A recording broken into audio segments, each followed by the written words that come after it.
सदा वत्सले मातृभूमे नमस्ते सदा वत्सले मातृभूमे त्वया हिन्दुभूमे सुखं वर्धितोऽहम्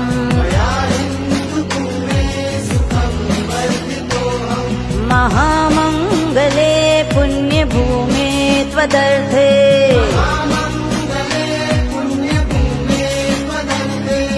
पितर पक्ष में अगर कौवा आपके दरवाजे या छत पे आकर के आवाज देता है तो सबसे बड़ा शुभ माना जाता है।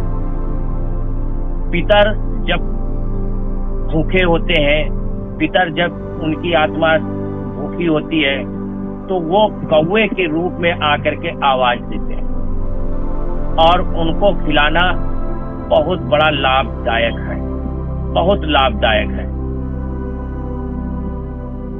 उसके बाद आप आइए गऊओं पर। गऊ अगर आपके दरवाजे आ करके और खोपड़ी हिला रही है, आपका दरवाजा खटखटा रही है, तो आप उस गऊ को रोक करके अपने घर के अंदर से भोजन निकाल करके उसको आप दें, प्यार भरा शब्दों में उससे ओम पितृ देवाय नमः, ओम पितर देवाय नमः कह करके उनको अर्पण करें, उनको खिलाएं। अगर हो सकता है तो थोड़ा जल लें और हाथ में लेकर के उनको पिला दें, सबसे उससे बड़ा महान। उसके बाद में आ जाइए जानवरों में कुत्ता। पालतू कुत्ते की बात नहीं करता हूं, जंगली कुत्ते जो घूमते रहते हैं। अब आपको तो मालूम नहीं है कि वो कुत्ता है या पितृ है, हमारे किसी भी रूप में वो आ सकते हैं।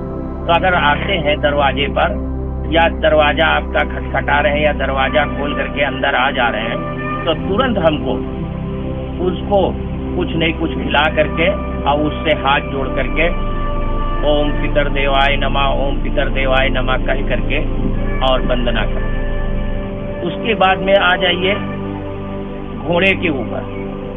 घोड़ा भी यही कार्य करता है, सूकर भी यही कार्य करते हैं, मतलब अनेकों प्रकार के, लेकिन सबसे ज्यादा श्रेष्ठ कौवा माना गया। कौवा अगर आकर के आपकी छत के ऊपर बैठ करके आवाज देता है, काव काव करता है, तो आपको बुला रहा, आपके पूरे परिवार को बुला रहा, इसलिए कौवा सबसे ज्यादा शुभ माना गया। आप लोग अग्नि में तर्पण करें, अग्नि में आप लोग हव दें इस वक्त, जिससे पितरों को मिले।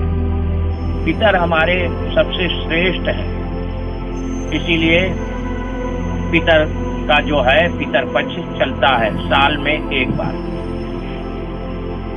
आप लोग ये सोचते होंगे कि सारे कार्य करने के बाद भी घर के अंदर कुछ ऐसे व्यक्ति हैं, माँ है या बहन है, उनके बच्चे नहीं पैदा होते। कारण क्या है? कारण क्या है जो बच्चे नहीं पैदा होते? कारण ये है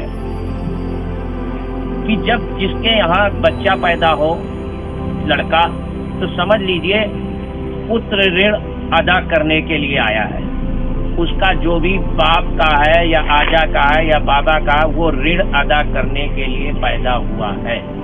और आपने अगर कोई ऋण ले रखा है तो कन्या पैदा होगी, इसलिए कन्या के रूप में आती है, आपको वो ऋण अदा करना है। अब आ जाइए कि जो बच्चा पैदा नहीं हो रहा है तो क्या कारण है? तो उसका कोई ऋण ही नहीं है, उसका कोई ऋण ही नहीं है, इसलिए उसको ऊपर वालों ने माफ कर दिया है। इसीलिए उसके घर में उसके कोख से कोई भी जन्म नहीं होता है, और जिसके होता है वो ऋणी है, इसलिए वो पुत्र के रूप में और कन्या के रूप में उत्पन्न होते हैं। इसीलिए पुत्र ऋण अदा करने के लिए वो आता है, इसीलिए उसके घर में पुत्र पैदा होता है, कन्याएं पैदा होती है। अब आ जाइए कि मान लीजिए किसी को नहीं मालूम है कि पितर पक्ष में कैसे हम पानी दें, कैसे हम भोजन खिलाएं, कैसे कैसे क्या करें, उनको कोई कर्म नहीं मालूम है, तो कुछ भी ना करो, कुछ भी ना करो।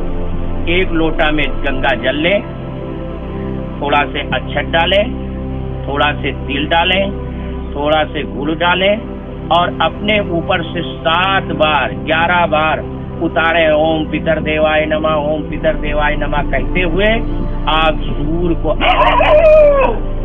उसके बाद में फिर यही क्रिया शाम को कर दें, अमावस के दिन उसका पूरा कार्य हो जाएगा, पूरा का पूरा कार्य हो जाएगा और पितृ संतुष्ट हो जाएंगे, खुश हो जाएंगे, उनके घर में हर वातावरण सही हो जाएगा, उनके घर के अंदर शांति का माहौल बन जाएगा, धन वैभव ऐश्वर्य जो जहाँ पे रुका होगा वो सब आना शुरू हो जाएगा।